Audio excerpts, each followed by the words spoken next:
Bonjour. Cette cinquième leçon va finaliser la première phase de votre mémoire qui concerne le choix de votre objet d'étude. Il s'agit ici de s'intéresser à la problématique, soit l'objectif principal de votre étude. Diapositive 2. À cette étape de votre réflexion, vous avez une idée d'étude que vous avez sans doute affinée par la revue de littérature portant sur le thème d'intérêt. Vous avez sans doute aussi choisi la manière d'étudier votre idée, soit de façon inductive ou soit de façon déductive, ou si vous préférez en suivant une démarche constructiviste ou positiviste. Dans ce cours, nous allons voir comment passer d'une idée à une proposition d'étude spécifique, soit comment faire émerger une problématique. Diapositive 3. Commençons par se demander ce qu'est une problématique. Par définition, et d'après le petit Robert, il s'agit d'un ensemble de questions qu'une science ou une philosophie se pose dans un domaine particulier. Ces questions ont la particularité de clarifier votre sujet d'étude en le limitant à un point d'investigation particulier. Elles désignent les objectifs de votre étude et, comme tout objectif, d'être SMART, c'est-à-dire spécifique, mesurable, atteignable, réaliste et réalisable dans les délais impartis. Nous entendons par spécifique qu'espérez-vous ou attendez-vous précisément de votre étude. Par mesurable, quelle mesure allez-vous utiliser pour réaliser votre étude? Par atteignable, la cible, c'est-à-dire l'unité d'analyse que vous visez, est-elle accessible facilement? Exemple, cibler les salariés des centrales nucléaires qui seront sans doute assez difficiles à contacter. Réaliste, avez-vous l'énergie pour mener à bien votre étude? Et enfin, timely, qu'on traduit par délai, aurez-vous le temps de répondre à tous les objectifs de votre étude? Dans une démarche déductive, cette ou ces questions seront accompagnées d'hypothèses. Vous chercherez ensuite, lors de la phase empirique, à accepter ou rejeter. Le rejet ou l'acceptation sera une partie de la réponse à la ou les questions posées. Dans une démarche inductive, la question ou les questions se découpent en plusieurs propositions qui vont orienter votre étude. Votre question d'étude doit respecter ces quelques règles. Elle doit être juste bien pour être investiguée dans le délai qui vous est imparti. Elle doit être juste bien pour être étudiée par vous. C'est-à-dire que vous devez chercher à apporter une réponse à une question en fonction de vos connaissances et compétences. Enfin, elle doit être juste bien pour être abordée où vous vous trouvez. C'est-à-dire qu'il n'est pas question d'étudier un sujet à un endroit inaccessible pour vous. Diapositive 4.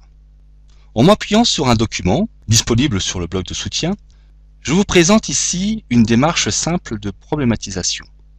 Tout d'abord, ce qu'il faut savoir, c'est que tous les jours, nous nous problématisons. Prenons l'exemple suivant d'une problématisation courante.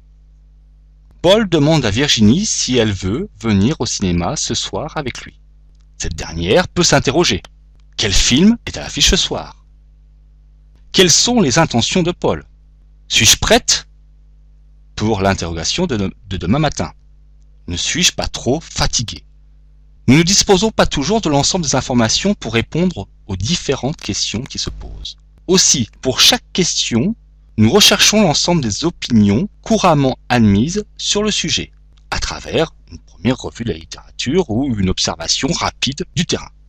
Puis nous hiérarchisons ces questions et retenons les plus importantes, voire la plus importante, c'est-à-dire celle qui va servir d'angle d'attaque. Dans notre cas, la question d'attaque semble être « Quelles sont les intentions de Paul ?» Cette question amène à poser des hypothèses. Hypothèse 1, Paul cherche simplement de la compagnie pour aller avec lui ce soir au cinéma. Hypothèse 2, Paul souhaite sortir avec Virginie. Troisième hypothèse, Paul veut se mettre bien avec Virginie, car c'est l'ami de Bernadette que Paul souhaite avoir comme petite amie. Les premières observations, ou, pour votre mémoire, revue littérature ou observation terrain, amènent Virginie à considérer que Paul s'intéresse à elle, vu les sourires un peu hébétés que lui fait ce dernier. Ainsi, Virginie arrive à la question cruciale, soit à la problématique principale. Est-ce que je veux sortir avec Paul? Pour répondre à cette question, elle devra étudier Paul en profondeur par une étude sur le terrain. Voici en fait comment on pose une problématique. Diapositive 5. Bien, maintenant que nous avons la problématique, voyons comment l'écrire. L'écriture de la problématique doit vous servir à organiser vos idées et à convaincre votre auditoire ou lecteur. Ainsi, vous allez écrire votre problème ou question principale, puis vos différents objectifs relatifs à ce problème, et là où les hypothèses, dans le cadre d'une démarche positiviste hypothético-déductive, ou propositions, dans le cadre d'une démarche inductive constructiviste, que vous souhaitez tester. Voilà l'ensemble des éléments qu'on doit pouvoir lire. C'est F, la diapositive. Diapositive 6. Pour synthétiser, sachez que formuler un objet d'étude est la partie la plus importante, car tout votre travail d'étude en découlera. Cet objet comprendra une question d'étude claire ou une problématique qui se base sur une revue de littérature critique. Écrire cette question ou problématique vous aidera à organiser vos idées. Le lecteur, rien qu'en lisant votre problématique, doit comprendre ce que vous voulez faire, quoi vous voulez faire et comment vous voulez le faire. Diapositive 7. Avec ce cours, qui s'appuie sur le chapitre 2 de votre ouvrage de référence, se termine une première phase de la réalisation de votre mémoire, le choix de votre projet d'étude. Avec ces 5 premiers cours, vous avez les connaissances nécessaires vous permettant de rendre le document 1 à votre directeur de mémoire en fin de deuxième année, avant que vous partiez en stage. Ce document devra présenter, entre autres, les éléments suivants. Le titre de votre mémoire, une revue de littérature synthétique, votre question d'étude, la méthodologie que vous pensez utiliser, un calendrier prévisionnel et les références que vous avez jusque-là utilisées. Tous ces éléments sont relatifs à ce qu'on appelle objet d'étude. Les cours qui suivront vous permettront de compléter ce premier travail par le choix précis de la méthode d'investigation, c'est-à-dire la phase empirique, et par le choix du traitement de données qui en découle. Je vous remercie de votre attention et passez un peu de temps à répondre aux quelques questions ou quiz 1 qui clôturent cette phase et qui sont visibles sur support de cours, dossier mémoire. Merci.